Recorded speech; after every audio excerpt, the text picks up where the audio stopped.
महापालिकेमध्ये सत्ताधारी पदाधिकाऱ्यांकडून नव्या इनोव्हा गाड्यांच्या मागणीवरून सुरू असलेल्या गदारोळाच्या पार्श्वभूमीवर मनसे नेते यांनी सत्ताधाऱ्यांना उपरोधिक टोला लगावलाय। मनसेचे नेते संदीप देशपांडे यांनी थेट खेळण्याच्या दुकानात जाऊन खेळण्यातील इनोव्हा गाड्या खरेदी केल्या आणि पदाधिकाऱ्यांची जोरदार खिल्ली उडवली होती। पक्षाच्या वतीने या गाड्या गिफ्ट पॅक करून संबंधितांना कुरिअरद्वारे पाठवण्यात आल्या होत्या।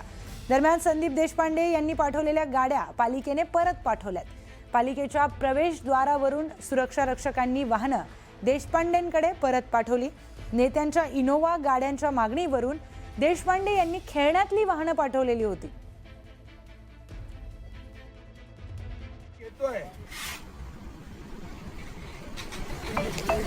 चल ओके 6 इनोव्हा द्या।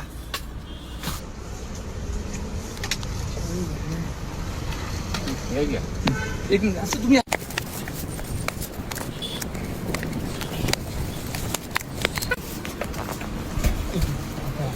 काकांकडे 3च इनोव्हा आहे।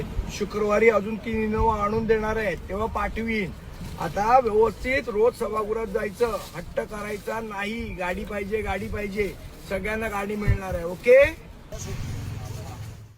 यानंतर एक मोठी बातमी समोर येते। मुंबई नाशिक महामार्गावरील भारंगी नदी परिसरात रस्त्यावरील खड्ड्यांमुळे झालेल्या अपघातात TDRF जवानाचा मृत्यू झालेला आहे। कामावर जात असताना खड्ड्यामध्ये बुलेटचा अपघात झाला आणि ही घटना घडली। गंभीर जखमी अवस्थेमध्ये जवान विकास गोरेंना रुग्णालयामध्ये दाखल करण्यात आला, मात्र उपचारादरम्यान मृत्यू झाल्याने परिसरात हळहळ व्यक्त होते। या घटनेमुळे आता पुन्हा एकदा रस्त्यांच्या दुरावस्थेचा प्रश्न ऐरणीवर आलाय।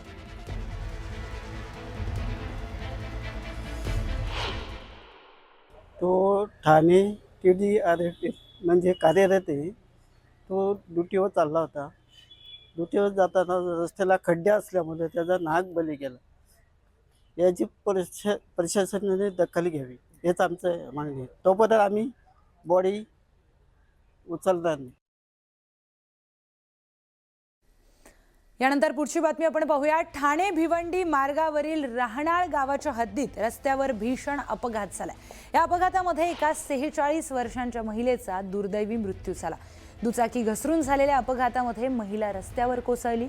अशातच मागून येणाऱ्या ट्रकनं चिरडल्यामुळे या महिलेचा जागीच मृत्यू झाला। भिवंडीतील अंजूर फाटा या परिसरामध्ये फ्लॅट पाहण्यासाठी जाताना ही दुर्घटना घडली आहे।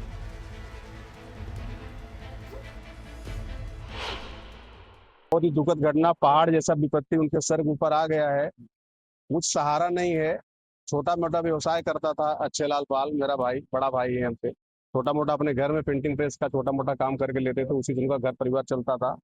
आज इतना बड़ा विपद उनके ऊपर आया है। हम सरकार से उम्मीद करता हूँ न्यायिक व्यवस्था उनको देंगे, क्या तो नौकरी नहीं, कुछ आर्थिक सहायता की जरूरत है उनको। बच्चों की शादी है, पढ़ाई है।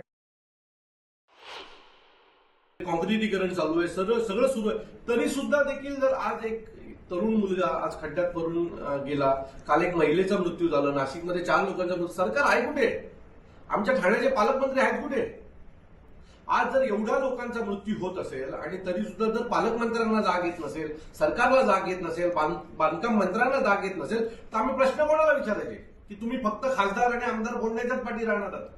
आज जी काही भिवंडी रोडची परिस्थिती आहे, तुम्ही भिवंडी वाडा रोडला गेलात तर लोक बोटी घेऊन तिथे आंदोलन करतात, पण तरी सुद्धा जर प्रशासनाला जाग येत नाही आणि हा वर्षानुवर्षात लोकांचा हा प्रश्न आहे। माझं नितीन गडकरींना विनंती आहे, तुम्ही मागे म्हटला होता की भारतातले रस्ते अमेरिकेसारखे बनवणार, अहो श्रीलंकेसारखे बनवा पहिले, अमेरिका खूप लांब राहिली। पुढची बातमी आता पाहूयात। माळशेज घाटातील करंजाळे येथे रस्ता खचल्यामुळे घाटमार्ग बंद करण्यात आलेला आहे। त्यामुळे पर्यटक आणि स्थानिक नागरिकांना खिरेश्वर, पिंपळगाव, जोगा या धरणाच्या बॅकवॉटर लगतच्या पर्यायी मार्गाने प्रवास करावा लागतोय। मात्र पर्यायी रस्त्याची अवस्था अत्यंत दयनीय झाली आहे। ठिकठिकाणी मोठे खड्डे पडलेत, त्यामुळे वाहन चालकांसाठी डोकेदुखी ठरते। पर्यटनाला चालना देण्याच्या घोषणा केल्या जातात, तरी पर्यटन स्थळाकडे जाणाऱ्या पर्यायी मार्गाची झालेली दुरावस्था पर्यटकांचा हिरमोड करते।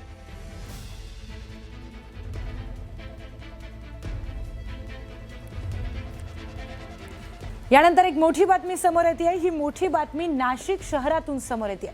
नाशिक शहरामध्ये खड्ड्यांवरून राजकारण तापल्याचं पाहायला मिळत आहे। शहरात लावलेले बॅनर्स काढायला लावण्यात आलेले आहेत असं भुजबळांनी वक्तव्य केलेलं आहे. नाशकामध्ये लावलेल्या बॅनर्सवर नाराजी व्यक्त करण्यात आली आहे. भुजबळांनी ही नाराजी व्यक्त केली आहे. तर नाशिकचे पालकमंत्री करून नाशिककरांना खड्ड्यातून बाहेर काढा अशी मागणी राष्ट्रवादी युवक काँग्रेसनं केली आहे. नाशिक शहरातल्या वेगवेगळ्या चौकात हे होर्डिंग्स लागल्यामुळे चर्चांना उधाण आलं. यावर आता भुजबळांनी नाराजी व्यक्त केली आहे. शहरातील बॅनर्स काढण्याच्या सूचना मी केल्या आहेत असं म्हणत भुजबळांनी यावरून नाराजी दर्शवली. तसेच बॅनर्सचा अर्थ असा नाही की मला पालकमंत्री करा, उलट नाशिकला खड्ड्यांमधून बाहेर काढा असा त्याचा अर्थ आहे असं देखील भुजबळांनी स्पष्ट केलं. नाशिकमध्ये या संदर्भामध्ये बरंचसं काही बोललं जात आहे, पण याचा अर्थ जो आहे छगन भुजबळ यांना पालकमंत्री करावा असं नाही, तर आहे त्यांच्याकडून व्यवस्थित काम करून घेणं हा मुद्दा आहे. अर्थात ज्यांनी हे बोर्ड्स लावलेले आहेत, फ्लेक्स लावलेले आहेत, त्यांच्याकडे मी नापसंती व्यक्त केलेली आहे आणि ताबडतोब ते फ्लेक्स जे आहेत माझ्या नावाचे ते काढायला सांगितलेले आहेत. चालेल ना. भुजबळ साहेब सिनियर आहेत, ज्येष्ठ आहेत, निश्चित त्यांच्या भावना मी समजू शकतो त्यांच्या लोकांच्या.